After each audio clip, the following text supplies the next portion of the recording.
月明かりさえ眩しいねこんな日は。ああ気持ちの先がときめきの境界線からちょっとはみ出しそう。そばにいるとだんだん気になる気のないふりしてるのか。だんだん涙が心に隠しきれずにだんだん切なくだんだん寂しく好きなの音聞けたらいいのにね。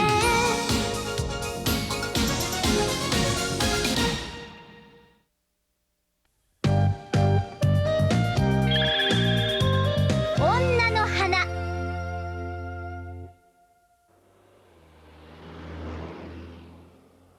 東京午前4時、昼間の喧騒が嘘のようです。ここが人でいっぱいになるのはまだ何時間か後。街は静かに眠りについています。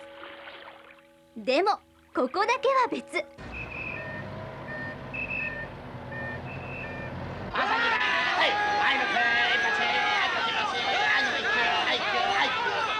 都圏の胃袋を支える築地の中央卸売市場。とにかく規模は大きいし凄まじい活気です。うわーすごいわ。お魚を売る店ばっかりこんなに。ええ、魚をあっちこっちから集めてくる卸が7社、卸から魚を仕入れて小売商や料理屋に売る仲卸が1100業者もあるんですよ。1100店舗もそんなにお店があるんですか。ええ、こうやって店を連ねているのが仲卸です。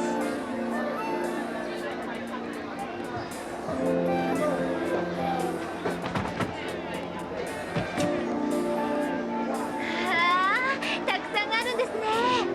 一体お魚は何種類くらいあるんですか。日本周辺に住んでいる魚は約3800種以上。そのうち市場に出るものは5、600。そのほとんどが築地に来ます。へえ、5、600も。ええ、それから量だって1日あたり。この人はこの中央卸売市場の職員さんで北尾正一さん。山岡さんの知り合いだったので取材協力で市場を案内してくれているんです。ふざけんじゃねえ。女だと思って舐めてやがれって承知しねえぞ。なんとか言ったらどうなんだよ。あの声は。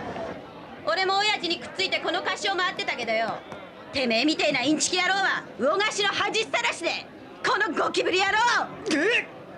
なんだと。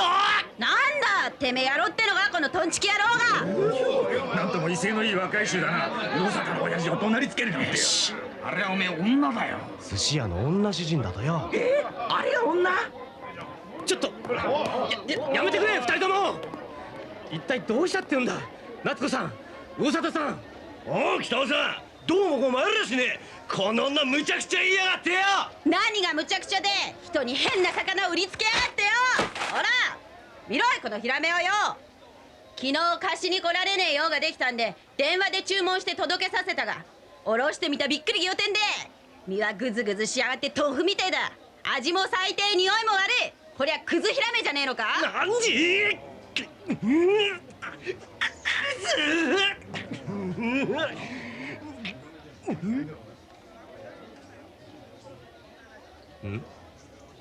大里さん。ここ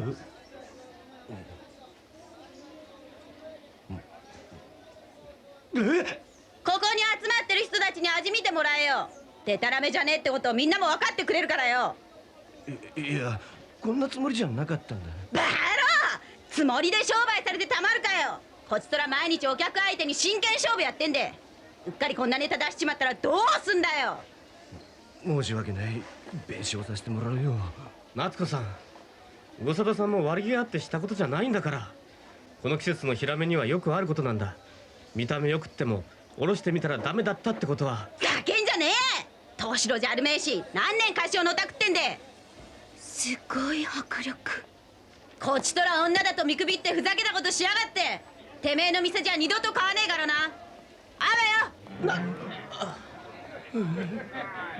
へえ、あの夏子さんってお寿司屋のご主人なんですか。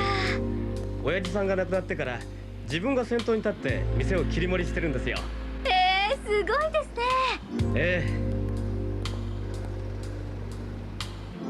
北尾さん、夏子さんとはどんな間柄なんですか。僕と夏子さんとは幼なじみなんです。実は3年前から僕は夏子さんに結婚を申し込んでいるんですが、彼女はなかなかうんと言ってくれない、そういう間柄です。夏子さんは一人で店の寿司を握ってるのかい。ええ、とても他の職人に任せておけないと言って。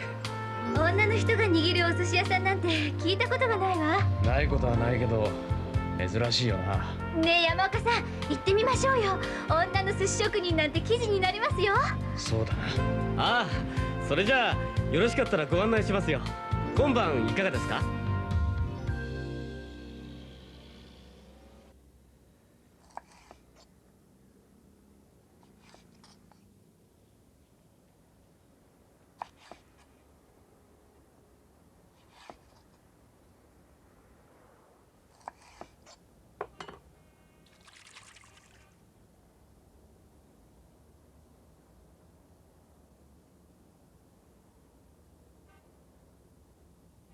すごい、見とれちゃうわ。夏子さんってかっこいいのね。いなせって言葉がぴったりするみたい。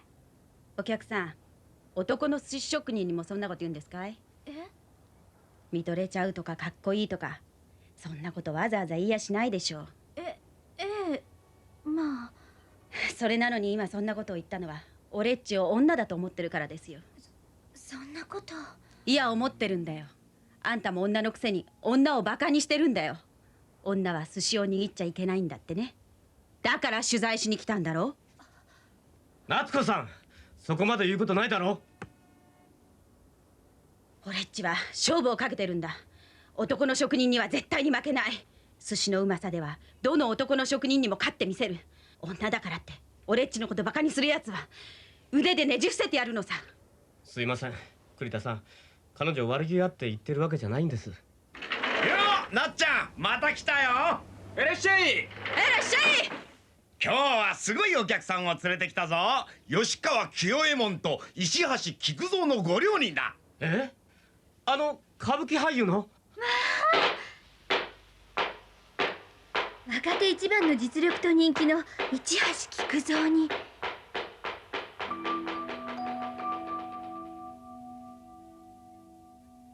小山の名優吉川清右衛門。歌舞伎に疎い私でも知ってるわ。今日は天下の名優を2人お連れしたんだ。とびきりうまいところを頼むよ。俺んとこじゃ総理大臣でも誰でもお客さんは平等に扱うことになっている。特別扱いはしねえよ。相変わらず鉄火肌だね。さあどうぞどうぞ。この店は一風変わってるんでね、一度お連れしたいと思ってたんですよ。お酒を塗る缶でね、あとはお任せで一通り握ってもらおうかな。へい、おいやっこ、何をのらくらしてやんで。お酒の支度だ。へい。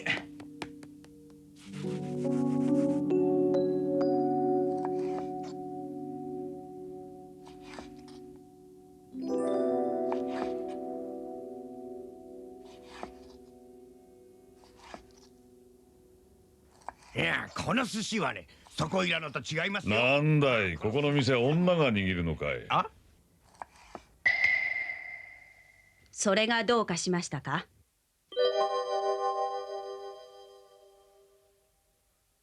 まあまあ菊蔵さん、ごちそうになろうじゃありませんか。そうそう、なっちゃんも気にしないでね。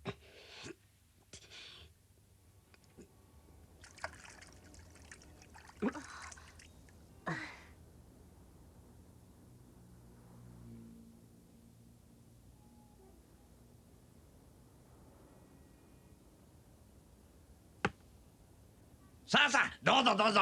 いやー、いつ見てもいいネタだね。さすがなっちゃん、やるね。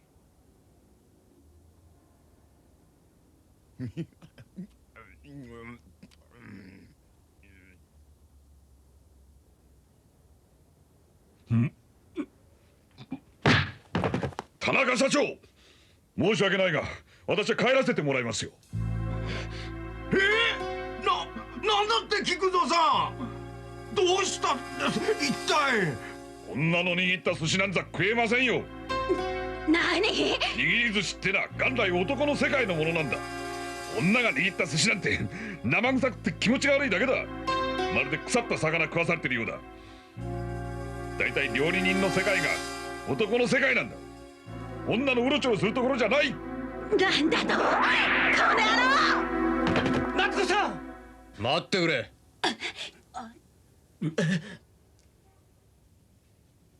山岡さん、菊蔵さん、料理人の世界を女がうろちょろするなというのは変ですね。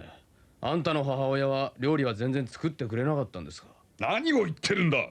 料理屋の料理と家庭料理とは違うだろう。料理屋の料理は芸術だよ。女には家庭料理はできても料理屋の料理は無理だと言ってるんだ。あら、女には芸術的感覚がないって言うんですか？それじゃあ女優はどうなるんですか？女優の出てくる演劇は芸術じゃないんですか？芸術は歌舞伎だけなんですか？私は寿司の話をしてるんだ。寿司は人間が手で直に握るんだよ。化粧臭い手で握られたんじゃ。てやんで、こちらこの5、6年おしろいも口紅もつけたことねえ。女が料理屋の料理ができないのは才能がないからじゃない。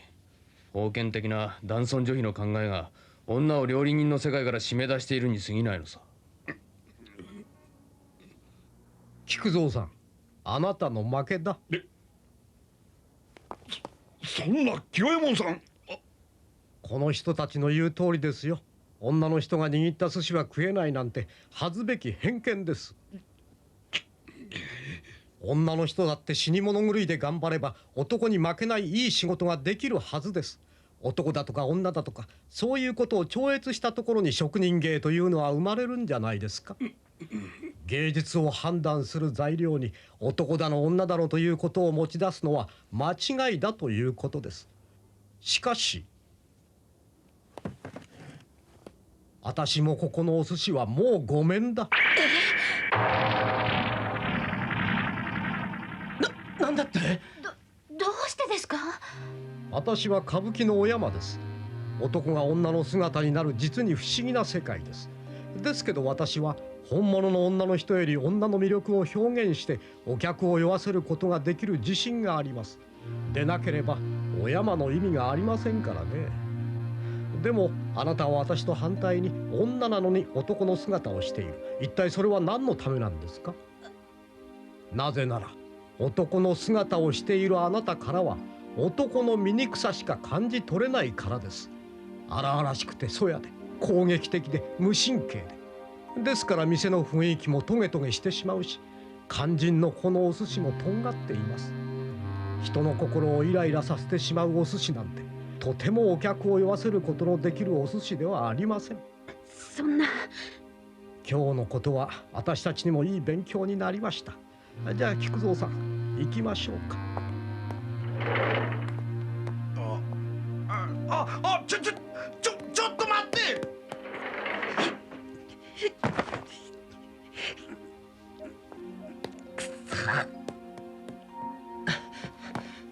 夏子さん、山岡さん、お二人を食事に招待したい。え？たまには外で食事をするのも勉強になると思うんだ。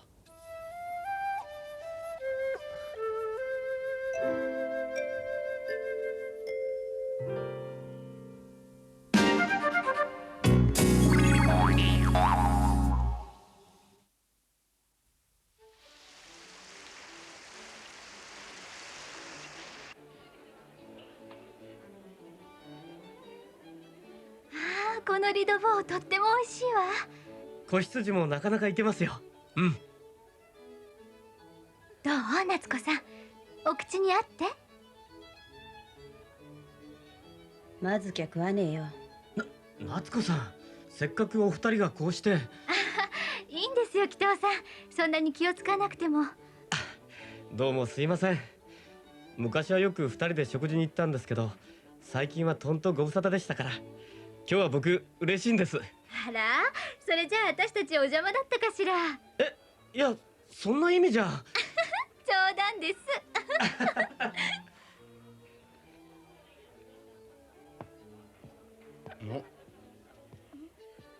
いかがでしたか？お気に召しましたでしょうか？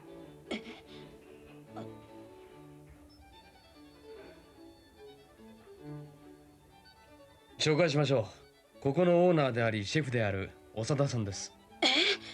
女の人がシェフなのかい？長田さんはリヨンのレストランで5年も修行を積んできたんだ。リヨンで、じゃあ男のコックさんに混じって。ええ。そりゃさぞ辛い思いをしたでしょう。いじめられたりとか。いいえ、そんな。修行そのものは大変でしたけど、でも女だからっていじめられたことはありませんわ。それはきっとフランスだからだよ。日本じゃ女のシェフなんていびられるだろ。私の店は私の他は男の人ばかりです。でもみんな私を支えてくれてますし、お客様も毎日大勢いらしてくださいますわ。しかし、そうか。あんた男に負けないために死に物狂いで戦っているんだね。戦う？逆にお尋ねしたいんですけど、どうしてそんなに男に負けるとか勝つとかってことにこだわるんですか？だって長田さんは男と女って意識をあまり仕事の上で持たないんですか？私は女ですもの。女として仕事をしています。でも力仕事なんかは男の人に助けてもらいますよ。女に頼まれて嫌な顔をする男の人もあんまりいませんものね。たまにひねくれ者もいますけどね。でもこのお料理どれも綺麗なだけじゃなくてボリュームもあるんですね。ずっしりと手ごたえ十分って感じ。ええ、私ね、形だけ綺麗なのって嫌なんです。美味しいものをたっぷりと出して、お客様がお腹いっぱいで満足してくださるようにいつも心がけているんです。いわばフランス料理のお袋の味ってとこかな。あら素敵だわそれ。長田シェフ、ちょっとすいません。はい、ではどうぞごゆっくり。長田さんってすごくチャーミングな人なんですね。自然体というんだろうね。だからみんなついてくるんだよ。自然体。あなたは私と反対に女なのに男の姿をしている。一体それは何のためなんですか？なぜなら男の姿をしているあなたからは男の醜さしか感じ取れないんです。荒々しくてそやで攻撃的で無神経で。夏子さん、夏子さん、大丈夫かい？ぼーっとして。ねえ夏子さん、私思うんですけど、女が男に勝つためには男の真似をしてもダメなんじゃないでしょうか。女の良さを失ってしまう上に男の良さでは本物の男に及ばないとしたら、男にはない女の特質を最大限に発揮して男と同等の地位を獲得するのが本当じゃないんでしょうか。夏子さん、俺はごめんなさい、私。夏子さん、夏子さん。どうしよう私。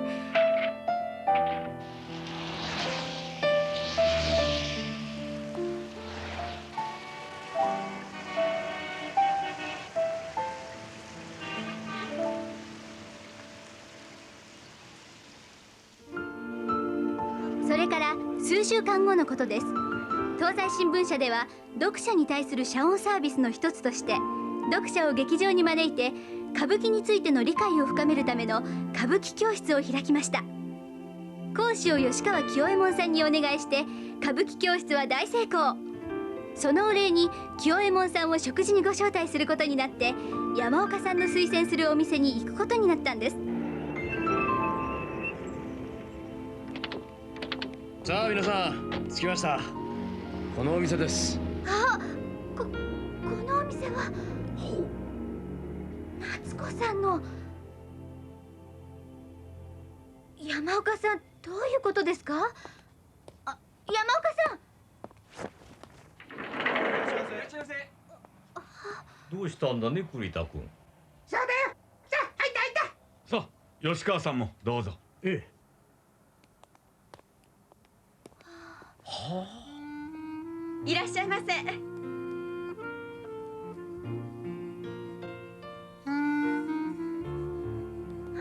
夏子さん。女の人が握るのかい。こりゃ珍しいね。はい、皆さんそうおっしゃいます。でもお味の方はまともですから。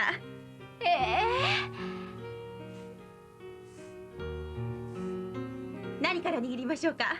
お任せで頼むよ。ほう、花か。前にはなかったがすがすがしいね。おや、前にも来られたことがあるんですか？いやー、さすがですな。ほう、いちいち握るたびにサメ側のおろしでわさびをおろすようにしたの。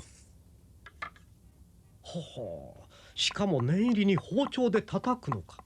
はい、わさびの味と香りを十分に引き出すにはこれが一番なんです。なんとか少しでも他のお店より美味しくしたいと思いまして。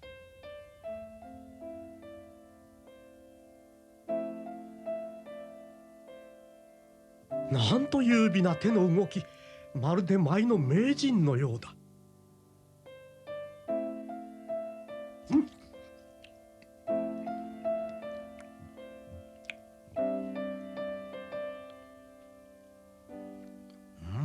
これは鮮烈だ。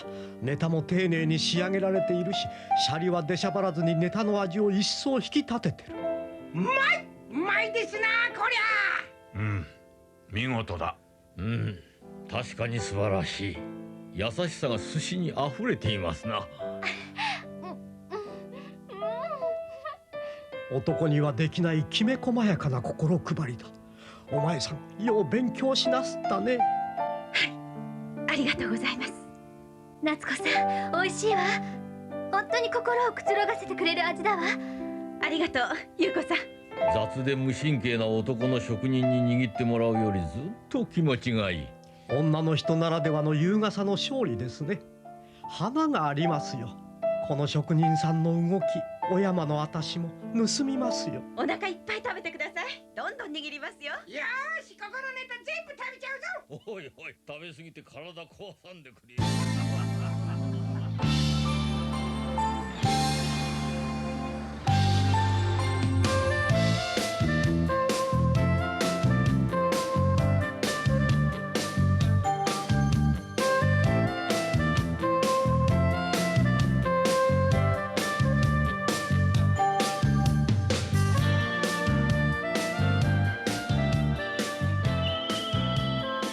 夏子さんの婚約指輪、素敵ですね。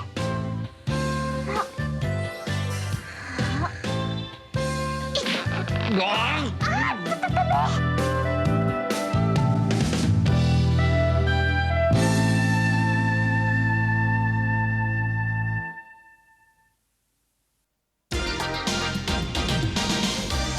ラットホームに捨てる子だ。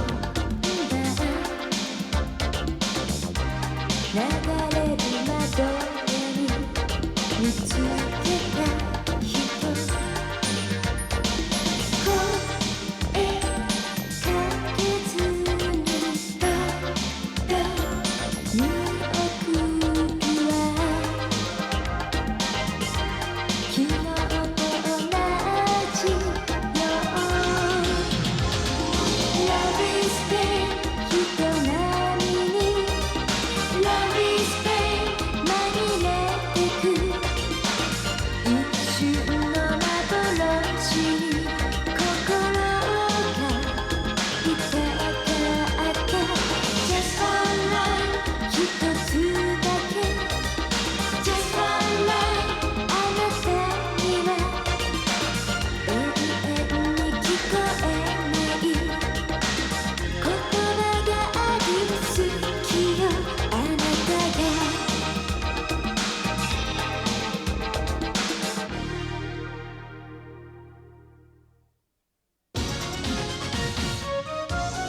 新作映画の完成披露パーティーに招かれて私たちは香港に行きました。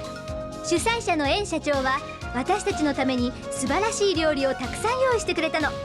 なのに帝都新聞の冬本さんが料理の一つ一つにケチをつけるものだからもううんざり。